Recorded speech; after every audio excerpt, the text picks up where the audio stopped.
Shalom à toutes et à tous et bienvenue à vous dans l'émission Témoignage sur Lumière du Monde Télévision, Gloire à Dieu. David disait dans le psaume 103, le verset 2, « Mon âme bénit l'Éternel et n'oublie aucun de ses bienfaits. » Effectivement, nous voulons bénir le Seigneur car il a manifesté sa puissance, sa grâce dans la vie de plusieurs personnes. Et dans cette émission, nous lui rendons gloire. Vous êtes nombreux à nous suivre et nous sommes très heureux pour votre amitié. Sur ce plateau, un fabuleux public est avec nous. Je vais demander au public de s'ovationner fortement. Public, on va s'ovationner.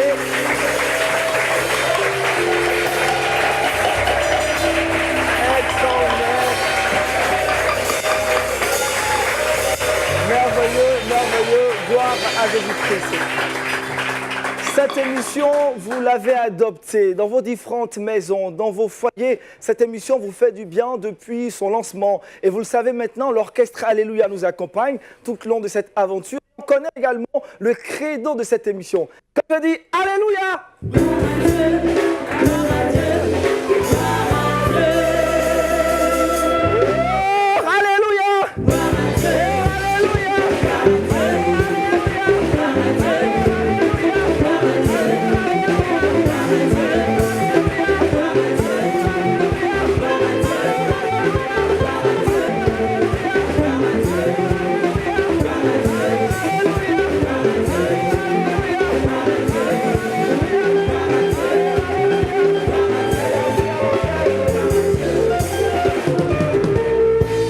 Merci encore au public. Est-ce qu'on peut s'ovationner encore, public?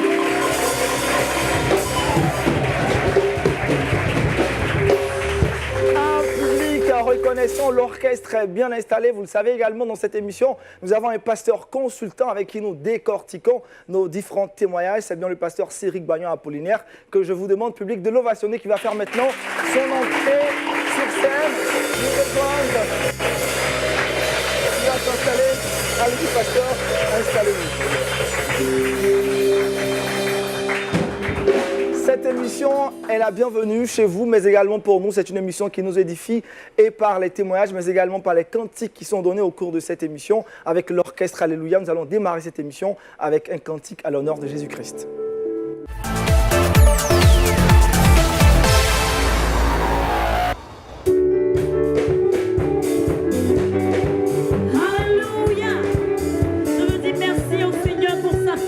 Dans ma vie, j'ai vu la puissance de Dieu et je veux lui rendre toute la gloire.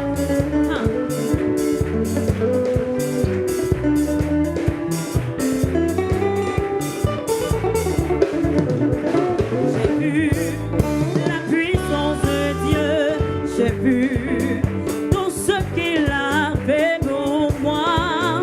Un bras étendu et à mes côtés, il m'a fait passer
à Jésus-Christ. Merci à l'orchestre Alléluia. Nous sommes là pour écouter un témoignage. Je suis très honoré parce qu'aujourd'hui, notre public est un public trop chaleureux. Est-ce qu'on peut s'ovationner encore plus? Un public merveilleux, merveilleux, merveilleux, merveilleux, merveilleux. Cette émission restera dans les annales. On va recevoir maintenant notre invité. Peut-être que vous le connaissez ou pas, mais aujourd'hui, vous allez l'entendre, l'écouter, un témoignage édifiant. Il est chanteur, auteur, compositeur. Il a donné sa vie à Jésus-Christ. Il est père de 4 enfants. Nous recevons aujourd'hui le chanteur Mathieu Bédé. Cher public, est-ce qu'on peut le recevoir par réservation? Il va me rejoindre ici sur ce plateau. Le chanteur Mathieu Bédé va le recevoir. Merci d'être avec nous. Vous allez vous installer. Merci.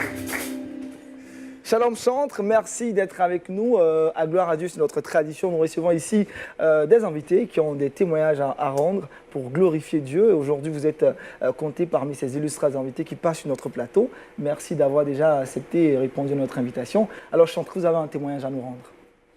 Bien, d'abord, je dis merci au Seigneur Dieu Tout-Puissant à travers mon Sauveur Jésus-Christ de Nazareth.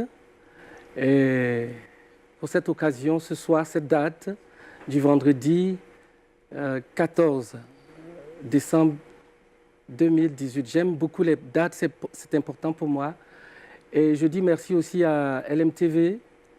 Je dis merci à toute l'équipe technique qui me donne l'occasion de pouvoir m'exprimer ce soir, parler de ce que Dieu, le Seigneur, qui m'a créé, a fait pour moi, pour que je sois vivant aujourd'hui et que je puisse témoigner à ceux qui ne le connaissent pas qu'il est là et qu'il les aime. Avant déjà de démarrer avec votre témoignage, consultant, il est important pour le chrétien de rendre gloire à Dieu lorsqu'il a bénéficié de sa grâce. En effet, oui. Avant de répondre à votre préoccupation, je voudrais moi aussi saluer le public chaleureux.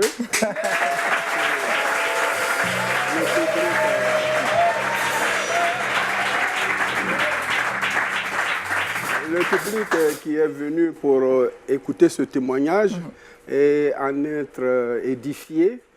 Je voudrais aussi dire merci à toute l'équipe technique qui est là pour pouvoir véhiculer au-delà des murs ce témoignage pour que le nom du Seigneur soit glorifié. En fait, Dieu nous a créés pour sa gloire. Il nous a créés pour sa gloire et tout ce que nous faisons doit être pour la gloire de Dieu. Encore, quand nous avons été l'objet de la grâce de Dieu, nous ne devons pas nous taire. Nous ne devons pas nous cacher, nous ne devons pas avoir honte, mais nous devons publier haut et fort les bienfaits de l'Éternel Dieu. C'est pour cela que cette émission, pour moi, est une émission importante parce qu'elle permet aux uns ou aux autres de rendre gloire à Dieu et de témoigner aux yeux de tous ce que le Seigneur, notre Dieu, a fait et continue de faire. Amen. Acclamation pour le pasteur consultant qui donne gloire à Dieu. Merci, cher public. Je me tourne vers vous maintenant pour écouter votre témoignage. Mon père travaillait à la justice.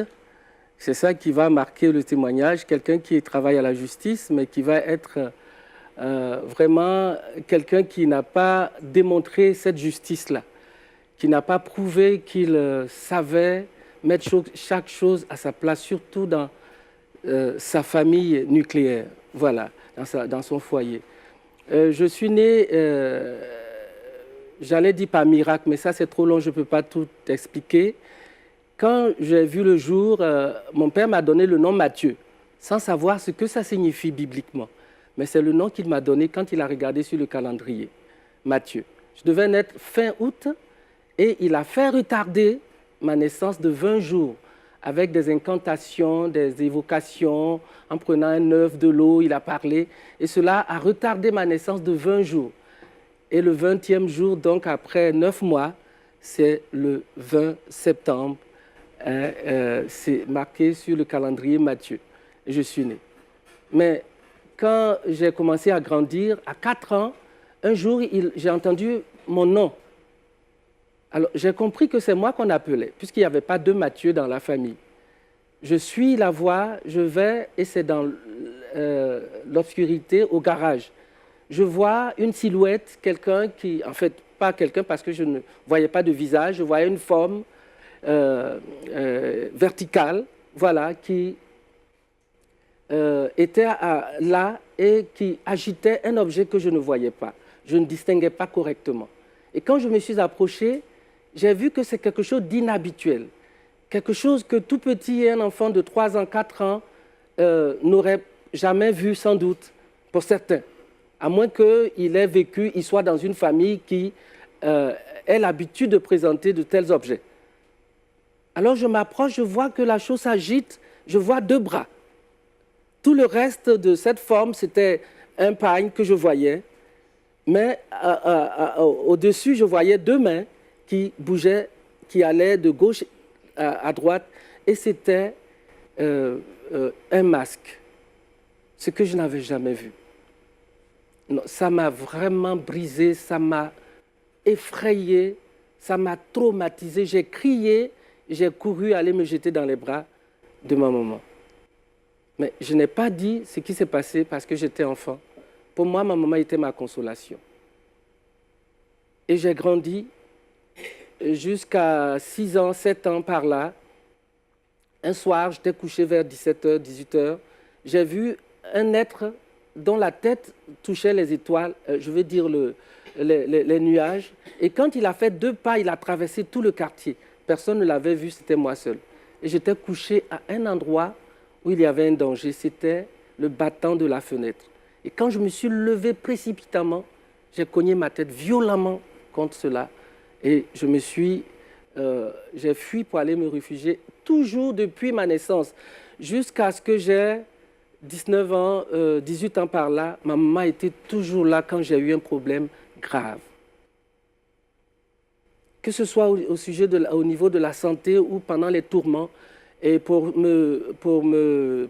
continuer, j'étais tout le temps tourmentée, j'étais maltraitée par mon papa, il me maudissait, il faisait toutes sortes de choses pour en fait essayer soit de me retarder à l'école. Il m'a fait faire le CM2 3 fois.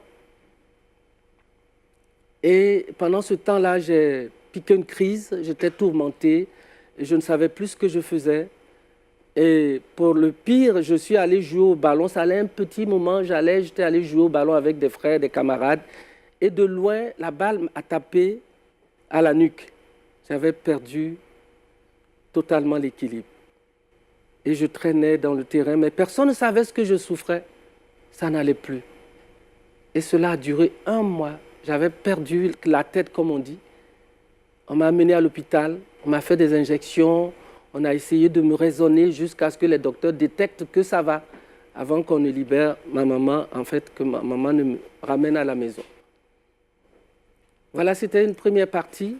Mais pendant ce temps-là, au primaire, quand souvent je me couchais, je voyais papa venir tirer sur moi avec son arme à feu, ou bien il me poignardait, il me poursuivait. Je ne peux pas appeler ça songe parce que moi j'appelle ça cauchemar. Que je voyais des choses qui faisaient peur. Un songe, c'est vrai, ce qu'on peut décrire après peut faire peur, mais c'était des troubles, des tourments, parce que j'étais agité. Mais je ne me réveillais pas. C'est ça qui est. C'est-à-dire que je pouvais mourir dans le sommeil sans m'en rendre compte. C'est-à-dire que j'étais tellement tourmenté que c'est comme si mon âme va sortir de mon corps. Et c'est ce que je vivais très souvent, très souvent. Et quand il fait ça, que ça ne marche pas, il voyage et ses frères venaient faire la même chose, se transformer. Au début, je les voyais en hommes, mais ils se transformaient en animal, des taureaux, voilà, des serpents, des choses effrayantes. Et pour me poursuivre jusqu'à ce que j'arrive au bord d'un précipice où c'était un gouffre vraiment dont on ne voyait pas le fond. Et j'étais obligé de sauter dans le vide, mais toujours dans ce cauchemar. Donc, quand vous pouvez vous imaginer que quelqu'un qui n'est pas préparé, quelqu'un qui n'a pas un esprit très fort, qui n'a pas une destinée, il peut mourir là. Parce qu'il y a beaucoup d'hommes qui meurent en subissant ces choses-là. Donc, j'ai vécu cela. Et pendant tout ce temps, vous n'êtes pas confié à quelqu'un. Malgré ces tourments, ces souffrances, votre mère n'était pas informée. Ma maman avait un peu, elle m'envoyait chez des guérisseurs quand on était un peu plus petit. Mais après ça, quand je suis entré, quand j'ai grandi, qu'on est venu au village, Après Gagnoa, qu'on est venu au village, elle m'a envoyé chez un monsieur de l'Est, comme on dit les gens de Bondoukou. Mais là, c'était pour, comme on appelle ça, pour que je sois admis au concours d'entrée en 6e. Mais ce n'était pas pour me protéger tout ça. Vos parents n'étaient pas chrétiens, ça c'est bien clair. Oui, c'est vrai, ils n'étaient pas chrétiens. Ma maman, quelquefois, m'appelait à prier Dieu. Et cela m'a beaucoup marqué. J'étais tout jeune, je devais avoir 13 ans, 12 ans, 13 ans. Et le soir, avant de dormir, elle m'appelait. « Mathieu, viens, on va prier. » Et comme je l'aimais beaucoup, je la suivais et elle se mettait à genoux, je la voyais. Elle dit, mets-toi à genoux. On prie, mais moi, je ne comprenais rien puisqu'il n'y avait pas de suite. On ne m'expliquait pas pourquoi, quelle était l'importance de la prière, à qui on s'adressait et si on pouvait se référer à lui pour tout besoin. Je ne savais rien de tout ça. Et dans la journée, elle ne parlait pas de Dieu. Ni mon père, je ne l'ai jamais vu nous inviter à le suivre pour, comme on appelle ça, il était catholique, mais il était mystique, il était féticheur, toutes sortes de choses. En fait, comme on dit, l'homme de Dieu est là, ça dit qu'il faisait... bon, je vais laisser passer, ce n'est pas important. Ce qui est sûr, c'est qu'il pratiquait toutes sortes de choses. Vous avez grandi avec ce mal jusqu'à ce que vous ayez l'âge de l'adolescence? Bon, jusqu'à ce que j'aille au collège. Et souvent, je pouvais tomber malade, je pouvais rester 2 semaines à la maison sans aller à l'école. Mais quand je reprenais les classes, en tout cas, j'étais au niveau normal. J'étais toujours premier en français comme en mathématiques. Et il y avait de la jalousie de la part de mes camarades de classe. Et quand on a passé le concours d'entrée en 6e, j'étais le seul élève à avoir répondu, à avoir trouvé les maths. J'étais le seul admis en 72-73, où il y avait 300 élèves seulement au niveau du pays qui étaient admis pour entrer au collège. On a failli annuler le concours, mais on a repêché tous ceux qui avaient été admis, qui avaient la moyenne à moitié, et il y a eu l'effectivité de la rentrée scolaire. C'est quand je suis allé au collège que les choses se sont empirées. J'étais presque toujours chef de classe et j'ai choisi quelqu'un, nous allons passer à la deuxième phase du témoignage. J'ai choisi quelqu'un qui était très remarquable dans l'école, dans la classe où j'étais. Je l'avais pris, c'était le petit frère d'un frère en Christ. Je ne savais pas. Et je portais la chaîne magique, je portais une chaîne magique comme on a dit. C'est quoi la chaîne magique? Pourquoi la chaîne magique, j'avais acheté ça parce que je me sentais beaucoup agressé, attaqué. Et j'avais des problèmes. On disait que oui, quand tu as raison et que quelqu'un te porte un coup, malgré que tu aies raison, si tu te venges, c'est toi qui reçois le mal. Ton bras entre, je crois que certains parmi nous ici peuvent savoir cela, ont dû entendre. Ton bras entre, si tu l'as tapé avec ton pied entre. Alors moi j'ai dit donc non, une chaîne magique de protection. De protection. Comment vous avez cette chaîne? Effectivement, il y a une année où je ne suis pas allé à l'école. J'ai perdu la classe de 4e, la classe de 5e même. Je ne suis pas allé à l'école. Et c'est là que j'ai commandé la chaîne magique à l'ouverture des classes avec l'argent qui devait être utilisé pour payer la scolarité. J'ai pris les 45 000 francs que ma soeur m'a fait parvenir à Beauville pour acheter une chaîne magique en France. On voyait ça dans les revues, voilà. Les magazines, voilà. Et j'ai commandé cette chaîne magique en espérant que ça allait me protéger sur le plan spirituel et aussi m'aider à devenir grand. Donc une chaîne magique pour votre protection. Pour me protéger. Est-ce qu'elle a joué son rôle? Est-ce que la chaîne magique a joué son rôle? La chaîne magique n'a pas pu jouer son rôle parce que le fabricant qui s'appelait Maître Lallemand, je ne sais pas s'il vit toujours parce que c'est depuis 76-77, il avait dit qu'il ne réussissait pas à se mettre en contact avec mon esprit par télépathie. C'est comme ça les sorciers font pour transmettre les choses et les informations. Ils te donnent des indications pour que tu suives. Alors moi, quand il m'écrivait, il disait qu'il ne réussissait pas. C'est-à-dire que s'il réussissait, ça veut dire que je serais mort depuis longtemps. Pas par lui, mais ce que j'ai subi depuis mon enfance. D'accord, on va marquer une pause. Pasteur consultant, déjà l'étape nous dit qu'il est passé par des épreuves très difficiles dans son enfance, par son père qui le maltraitait, mais aussi par les esprits mauvais qui le tourmentaient. En fait, ce qui est en train d'être décrit est quelque chose de pénible, il faut le dire comme ça. Et en fait, c'est là où l'homme a des problèmes, l'homme en général, quand il s'agit de la vie. Nous ignorons que c'est Dieu qui est l'auteur de la vie, qui nous a donné la vie. et que Dieu est capable de nous bénir, il est capable de nous garder, il est capable de nous permettre d'atteindre nos objectifs. Je souligne ensuite que c'est Dieu seul qui peut garantir notre bien-être et notre sécurité. Il disait tantôt que son papa est un juge, n'est-ce pas? Oui. Ok, Un donc greffier. un greffier, donc un homme de droit. Nous savons donc que ces gens-là, ce ne sont pas n'importe qui. Mais on peut avoir un bon cursus scolaire, on peut avoir de bonnes expériences dans la vie et être un être livré à soi-même. Parce que si son papa avait connu Jésus, si son papa avait une bonne relation avec Dieu, il ne se serait pas comporté de la façon dont il s'est comporté. Alors, un homme, je dirais, paniqué par la situation de la vie, lui aussi cherchait des moyens. C'est cela. Voilà, il cherchait des moyens pour pouvoir garantir sa vie, pour pouvoir peut-être protéger ses enfants et tout. On ne sait pas bien le fond, mais c'est là la pire des erreurs qu'il faut pas commettre. C'est Dieu qui est capable de nous garder, de nous protéger, qui est capable de nous guider.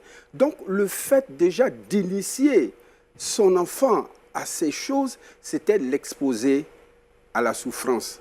Le diable, il n'est pas venu pour notre bien. Il n'existe pas, je vous l'ai dit, pour notre bien. C'est Jésus qui proclame solennellement que lui, il est venu pour que nous ayons la vie et que nous soyons dans l'abondance. C'est pour cela qu'il est venu, Alléluia. Jésus. Mais c'est pour cela que Jésus est venu. Mais le diable, il vient pour détruire. Il peut miroiter des choses, mais la finalité, c'est pour nous conduire dans la souffrance. Donc nous comprenons qu'il est né dans une condition difficile, Très pour parler de sa famille. Il a grandi dans un milieu difficile et déjà, il avait déjà contact avec des choses qui pouvaient le troubler, le tourmenter. Et nous allons voir la suite de témoignages, mais je ne serais pas surpris qu'il nous dise le point culminant de sa souffrance, parce que tout cela conduit à un déséquilibre. À ce point, je voudrais m'adresser à tous ceux qui nous suivent et être bien clair. Dieu est l'auteur de la vie. Il faut faire confiance à Dieu. Il faut faire confiance à Dieu. Il faut marcher avec Dieu. Vous savez que, pour parler de l'exemple de Moïse, par exemple, le peuple d'Israël était dans un pays où il subissait de la persécution et bien de choses. Mais les parents qui étaient chrétiens ont prié et ont laissé l'enfant entre la souveraineté de Dieu. Et nous savons ce que Moïse est devenu. Donc, pour pouvoir essayer de garantir notre avenir, il ne faut pas faire un deal. Je le dis encore, il ne faut pas faire un deal avec le diable et espérer que les choses vont être mieux. Parce que ça, c'est bien clair. On va revenir avec vous tout à l'heure, mais soufflez en musique avec l'orchestre Alléluia qui est avec nous. Quand je dis Alléluia,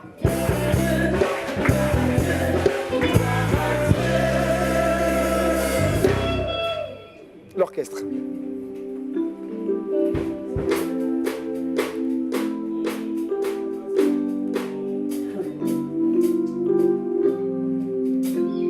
Et l'Adonai qui conduit les pas.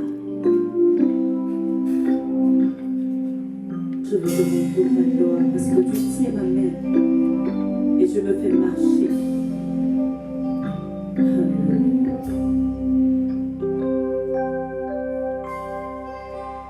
Et l'Adonai, tu es mon Dieu, mon âme te cherche, soupire après toi, et vaincu donc, puis-je me tourner, qui mieux que toi peut me conduire.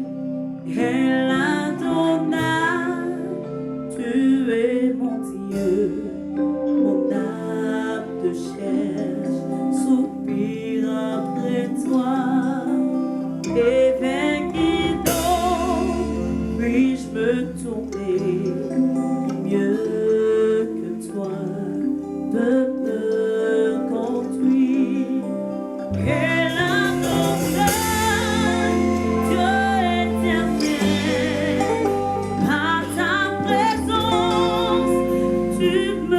rassure, conduit mes pas.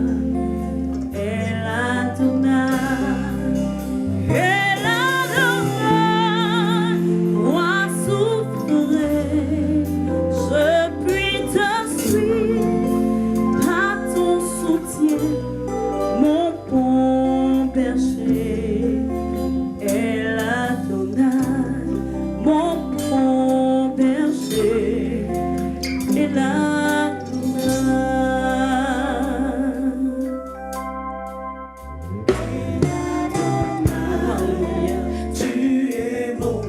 mon âme te cherche, soupire après toi. et vers qui d'autre? Et vers qui d'autre puis-je me tourner? Qui mieux que toi peut me conduire? Elle Adonai, mon âme te cherche. Tu es mon Dieu. Tu es mon Dieu, mon âme te cherche, soupire après toi. Et vers qui d'autre puis-je me tourner, Seigneur, si ce n'est que toi? Puis-je me tourner?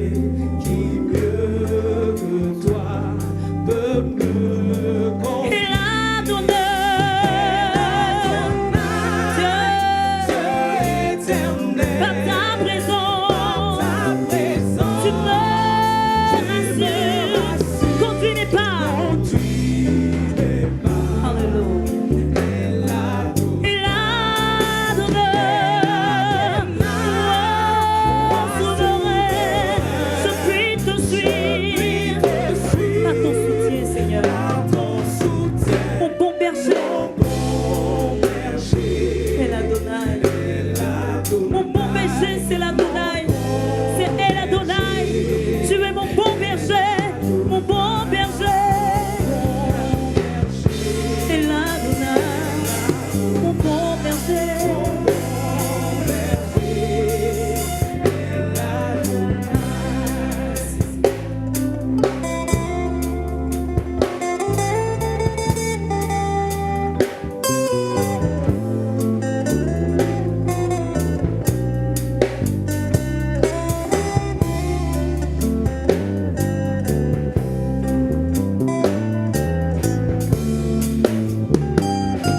El Adonai,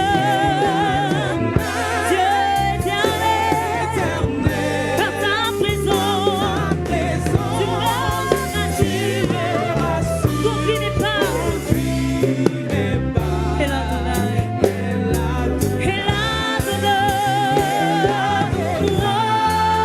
moi soulever, par ton soutien, mon bon berger. Mon bon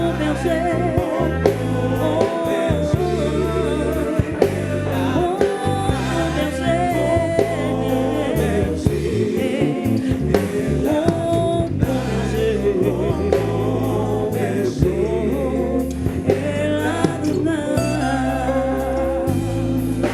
Acclamons le Seigneur, cher public. Acclamons le Seigneur. Acclamons le roi des rois. Acclamons Jésus-Christ de Nazareth. Merci encore à l'orchestre. Alléluia. Chantre Mathieu, on va poursuivre votre témoignage. Vous êtes en classe de 4e. Voilà. Allez-y. J'ai oublié un petit détail pour ce que mon papa me faisait subir. Je disais hors antenne que quand je commettais une faute, il ne me battait pas dans la journée parce que j'étais un peu grand déjà. Quand j'étais tout petit, il n'était pas à la maison d'ailleurs pour que je le voie facilement. C'était la nuit que je le voyais, je le sentais se manifester. Mais quand j'ai grandi de 12 à 14 ans avant d'aller au collège, quand je commettais une faute, il attendait que je dorme d'abord.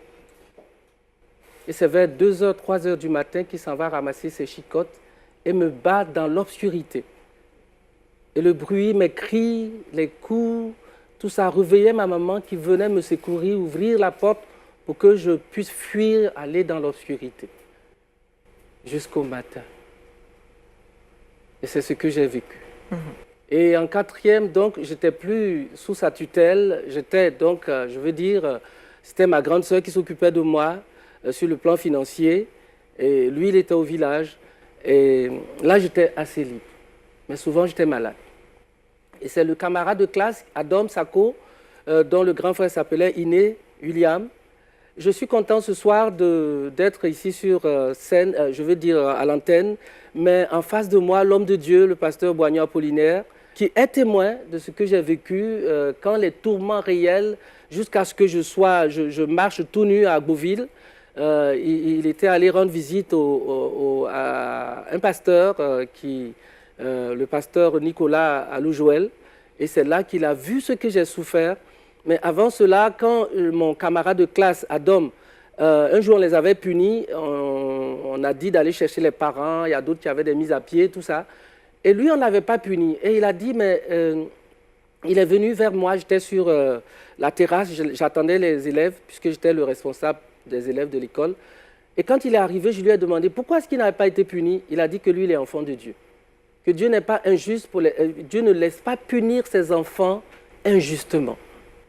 C'était la première fois que j'entendais une telle parole, depuis que je suis né. J'avais 20 ans, 21 ans à peu près. C'était la première fois que j'entendais une si belle parole, quelque chose vraiment d'extraordinaire. Que Dieu ne laisse pas punir injustement ses enfants. C'était jeudi, le 28. Et le samedi, 28 janvier, on est sorti à 11h, je l'ai attrapé, il passait devant moi, j'ai dit, viens, explique-moi ce que tu voulais dire. Il a dit que si tu mets ta confiance en Jésus, il transformera toute ta vie.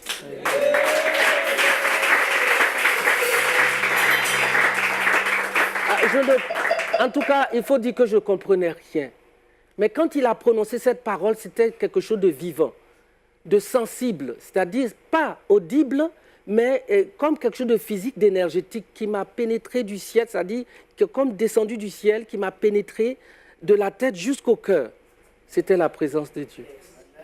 Je continue de la sentir, c'est pourquoi je dis que c'est la présence de Dieu, parce que dorénavant, chaque fois que j'ai un problème sérieux ou que je suis gravement malade, je sens cette présence qui chasse le souci et qui, si c'est le palu ou tout ça, qui disparaît.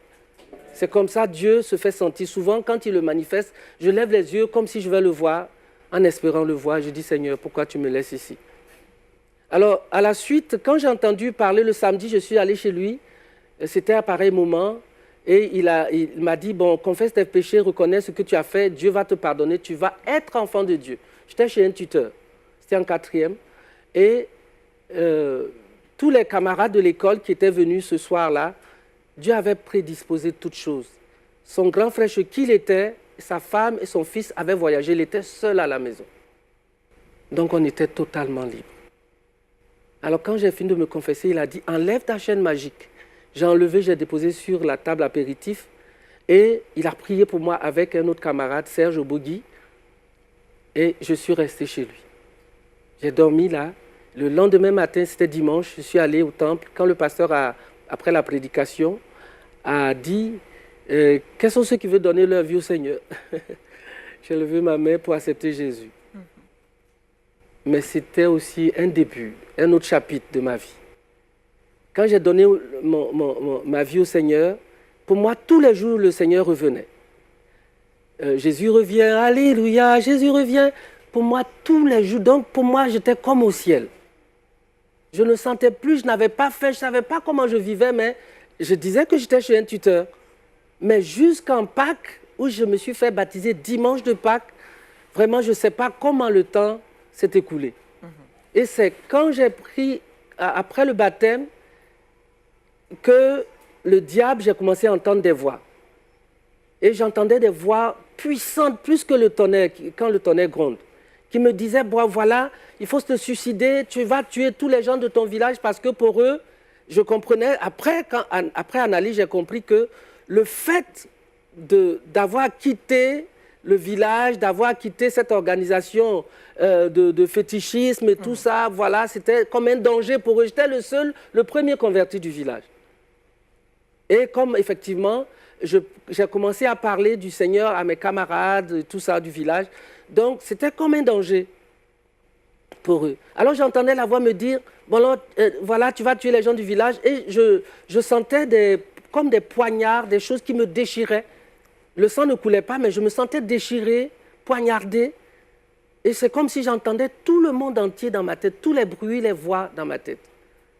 Et la voix me disait, bon, monte, va courir, va attraper, va monter sur la ligne de haute tension, tu vas attraper l'électricité là. Et puis je vais. Heureusement, quand j'arrive, il y a un grillage. Et le fait, quand j'escalade, je sens la douleur, ça m'oblige à descendre. Je n'étais plus moi-même. Je n'étais plus équilibré. Et un soir, je suis sorti de chez mon tuteur. Et puis j'étais dans la ville et les gens pensaient que j'étais voleur. Je suis entré dans une cour. On m'a battu, pilonné comme c'est pas permis. Et je ne sais pas comment, pourquoi ils n'ont pas réussi à me tuer. Mais tout ça, je vois que c'était Dieu. Oh. Alors, ils m'ont attaché, ils ont dit que le matin, ils vont m'achever. Et un monsieur qui est arrivé vers 6 heures, il m'a giflé, il m'a administré vraiment des grands coups. Il a vu que je ne réagissais pas, il a compris que je n'étais pas normal. Il m'a fait détacher, il m'a accompagné un peu plus loin, je suis allé. Une nuit, je suis tombé dans un puits. Il y avait de l'eau dedans. J'étais seul. Et je ne savais pas comment remonter. Et chaque fois que je essaie de remonter, je retombe. Je devrais me noyer, parce que c'était profond, mais je ne me suis pas noyé. Je n'ai pas eu de fracture. Je suis sorti de là. Et la dernière épreuve grave, c'est que le diable m'a poussé à aller au temple. Et quand je suis allé au temple, les serviteurs de Dieu se reposaient. C'était vers 16 heures, je ne sais pas, ils étaient allés en ville où ils avaient fait des activités, donc ils s'étaient reposés. Et moi, quand je suis allé, il m'a dit, voilà, comme depuis, je te dis de te suicider, que ça ne marche pas, tu vois le mur qui est là-bas, à 20 mètres, il faut courir. Il va te projeter contre cela, et puis tu vas mourir, tu pourras aller chez Jésus. Voilà la voix que j'ai entendue. Alors je me suis mis à courir violemment, rapidement. Et je me suis baissé, la tête baissée, j'ai cogné violemment le mur. Ça a réveillé les pasteurs. Et il était là. Ils ont vu, ils sont sortis, le pasteur Joël Nicolas, je crois si Dao, Daniel était là où il y avait certains pasteurs stagiaires. Ils sont sortis, ils sont venus m'attacher, ils ont lutté pour me maîtriser. C'est une période de folie en réalité. Oui, de folie, j'étais fou. Et ce jour-là, j'étais habillé. Ce jour-là, j'étais habillé, j'avais porté un habit avec un gros pagne sur moi et on m'avait attaché. Et le missionnaire, Jacques Alépian, a fait appeler ma maman et mon papa qui sont venus et j'ai dit que c'est mon papa. Ce jour-là, j'ai pu parler. J'ai dit c'est mon papa qui me faisait tout cela. Il a nié. Moi, j'étais formel. Je savais, puisque j'étais témoin, je ne pouvais pas mentir contre lui. Je n'aimais pas toutes ces choses. Je n'aimais pas l'injustice, le mensonge, tout ça. C'est vrai que j'ai vécu dans le péché aussi étant jeune. Hein. J'ai commis l'impudicité, j'ai volé quelques fois. Hein. Je me suis vengé, porté des coups. J'ai même porté un coup à quelqu'un. Et il n'a pas survécu parce que je faisais le karaté. Il est resté couché malade jusqu'à ce qu'il... Bon. Et là, comment vous sortez de la folie après la folie, après cet accident, quand je me suis précipité contre le mur et que mon papa et maman sont arrivés, j'ai dit ce que je pouvais dire en 2 phrases et ils sont repartis. Mais j'ai remarqué le lendemain que ma grande sœur qui était en France est venue me chercher pour Abidjan, d'Agboville. Il est venu avec un cousin qui m'ont amené à l'hôpital, ils m'ont fait une injection, mais je n'ai rien senti. Seulement, je me rappelle, c'est tout. Ils m'ont envoyé chez ma grande sœur à Port-Boué. Et un soir, j'étais là dans la maison, j'ai commencé à prier maintenant. À savoir prier, à m'adresser au Seigneur. J'avais la joie, je disais, mais pourquoi je suis là, pourquoi je ne vais pas? Et j'étais là un soir, et puis j'entendais des pépillements, des sifflements, des cris, comme des cris d'oiseaux. Et ça me gênait. J'ai dit, mais qu'est-ce que c'est? Et tellement c'était fort, je me suis levé, je suis sorti de la cour, j'ai commencé à courir, faire le tour de l'îlot, du quartier, un lot de maisons là. Et j'ai senti que le bruit venait de là-haut, je lève les yeux, je vois 5 chauves-souris.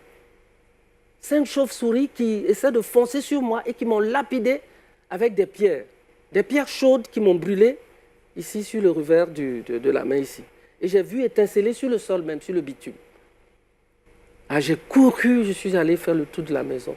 Et c'est là maintenant que la puissance de la prière est venue. J'ai commencé à les lier au nom de Jésus. Vous êtes vaincus au nom de Jésus, au nom de Jésus, au nom de Jésus. Et le bruit a cessé. C'est comme ça, c'est comme ça la délivrance. Votre délivrance voilà. totalement.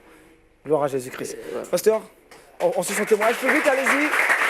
On rend gloire à Dieu à travers les acclamations. On suit le parcours de ce témoignage. Il était fou, carrément fou. Et le diable l'a même emmené à se projeter contre un mur. Oui, comme il le dit, à cette époque-là, j'étais au cours supérieur théologique de l'Afrique occidentale, qui est devenu aujourd'hui la faculté de théologie des Assemblées de Dieu à Lomé, où nous formons tous nos pasteurs. Et j'étais venu en vacances. Quand je suis venu en vacances, c'est là que j'ai appris que Joël faisait son stage à Beauville. Donc, comme nous sommes des frères amis, je suis allé à Beauville. Et pendant que j'étais là, c'est là que le cas de notre frère a été présenté.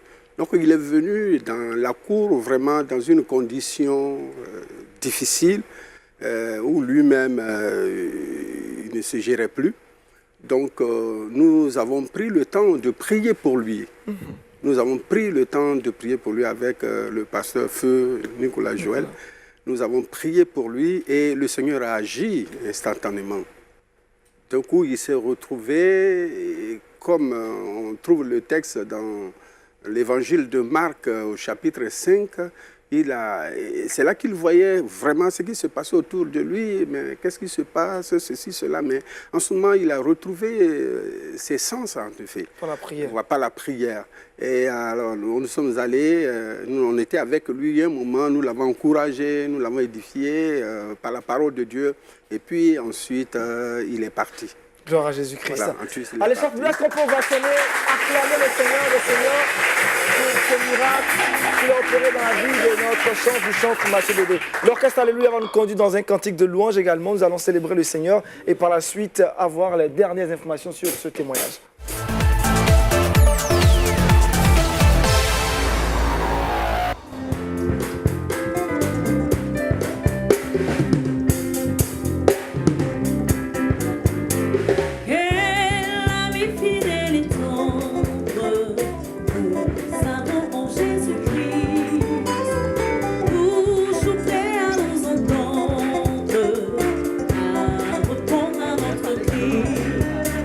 Il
à Dieu par des acclamations, cher public. Merci encore à l'orchestre, alléluia. Merci énormément. Le témoignage est tellement édifiant, on ne voit pas le temps passer. Oh, malheureusement, l'émission doit prendre fin. Alors très rapidement, chantre Mathieu Bédé, par la suite, dans vos différentes consultations, vous allez découvrir un mal et surtout des fractures. Très rapidement. Voilà, comme j'étais inconscient, je ne savais pas que le choc qui s'est produit avait provoqué des choses graves. C'est quand, quelques années après, que j'ai senti que vraiment il y avait des problèmes à l'intérieur de ma poitrine. Je sentais quand je touchais, j'avais mal, un peu partout. Alors je me demandais ce que c'était. Il n'y avait pas d'hémorragie. C'est vrai que mon cou a failli se rompre. Je ne pouvais pas tourner de la tête comme ça pendant peut-être de 3 mois même, quand le choc a eu lieu. Mais après, je ne savais pas comment, dans quelles conditions physiques, dans quel équilibre physique j'étais.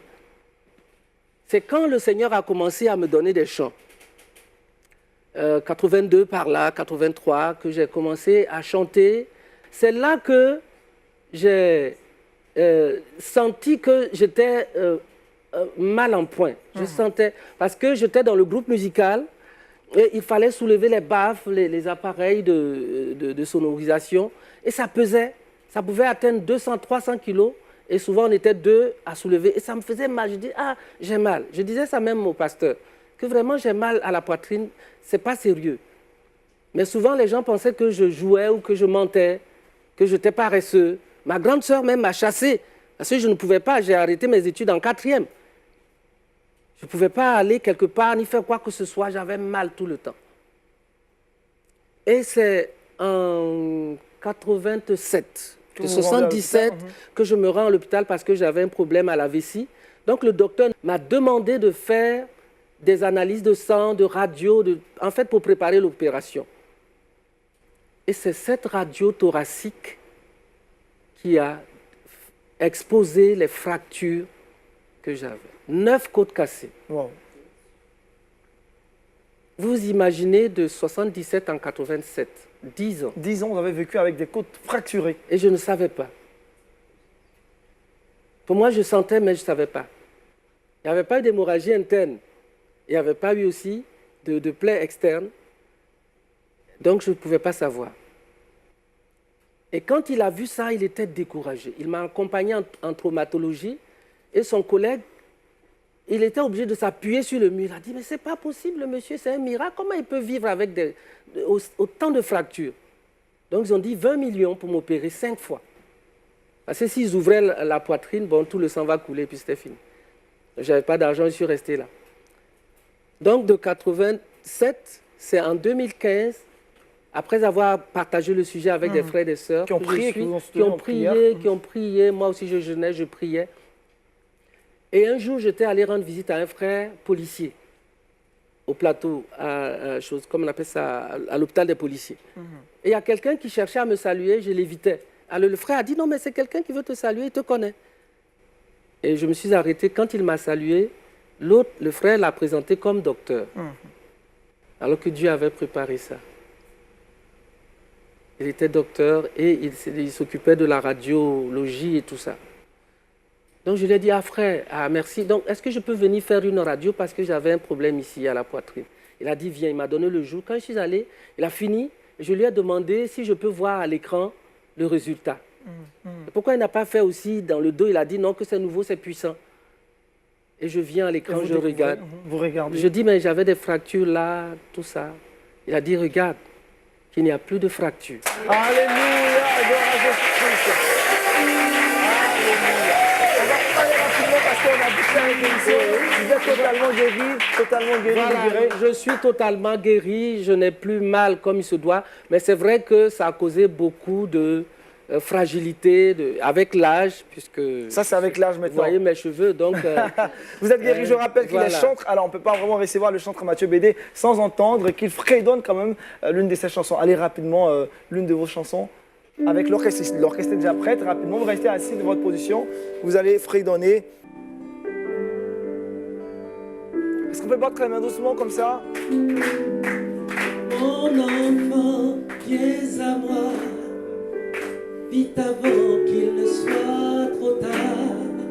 Mon enfant, viens à moi, avant la nuit, et tu vivras.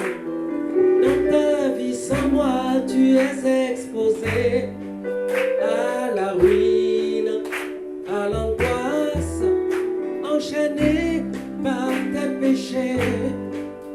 C'est la perdition qui t'attend. Viens, je t'accueillerai, je te pardonnerai et je te revêtirai de robe d'allégresse. Tu seras en fête, je te rassasierai. Oh, oh, mon enfant, viens à la maison. Oh, mon enfant, oui, mon enfant, viens à la maison. Mon enfant, viens à moi, car ma porte reste ouverte. Hâte-toi, presse tes pas. Viens, mes trésors sont à toi. Trésors d'amour, de sérénité, trésors de prospérité. Ton passé, tu oublieras, et vers l'avenir, t'es pas sûr, tu marcheras. Mon enfant, oui, mon enfant, viens à la maison. Sur la croix du calvaire, Jésus a versé son sang à cause de toi. Viens maintenant, viens maintenant, et tu seras sauvé. Jésus t'aime.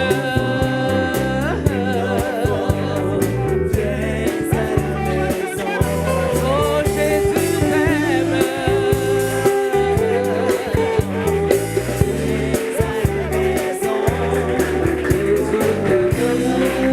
Merci à l'orchestre.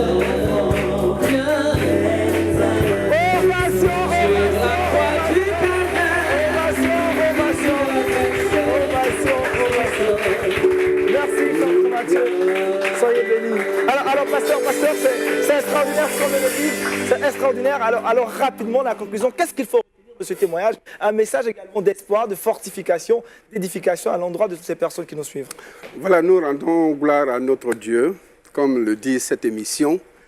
Quelqu'un disait que quand le diable met un point à l'existence de ta vie, le Seigneur vient et il met une virgule à côté. Alléluia. Et le point devient point-virgule. C'est cela. Et quand il a point-virgule, c'est qu'il a une suite. Et c'est ça la réalité. Bien des fois, nous nous trouvons dans les situations où nous pensons que tout est fini. Mais la grâce de Dieu nous dit toujours qu'il y a toujours quelque chose de mieux pour nous. Amen. Alors, au vu de ce témoignage, on ne dirait pas, on ne croirait pas qu'il serait là aujourd'hui, qu'il partagerait ce témoignage. Peut-être qu'on l'aurait déjà oublié. Mais la grâce de Dieu permet qu'il soit là aujourd'hui et qu'il témoigne des bienfaits de Dieu. Alors, à tous ceux qui nous suivent et à notre public, je voudrais dire que ce Dieu, il n'a pas changé. Il est le même et l'amour de Dieu est grand et efficace pour tous les hommes. Alors, si quelque part, quelqu'un pense qu'il est désespéré, qu'il est coincé, qu'il est cloîtré, qu'il n'y a plus d'issue, je veux dire qu'avec Dieu, il y a toujours une porte ouverte. Amen, amen. Il y a toujours une porte ouverte. Et c'est pour cela que Jésus est venu. C'est pour cela que Jésus est venu. S'il a accepté de mourir à la croix à cause de nos péchés, ce ne sont pas les choses de tous les jours que Dieu ne peut pas mettre à notre disposition. Comprenez? Il veut que nous vivions. Il veut que nous ayons la vie. Et c'est pour cela qu'il est venu. Et je voudrais dire à tous ceux qui nous suivent que Jésus-Christ est le chemin, il est la vérité et il est la vie. Merci, pasteur. Merci, pasteur. c'est terminé. C'est tellement vrai. On va tous se tenir debout. Merci beaucoup. Vous savez, votre ami, vous le connaissez. Avec l'orchestre Alléluia, nous allons mettre fin à cette émission. C'est bien. Alors, chers publics, on va s'ovationner, on va blesser la gloire de Jésus-Christ.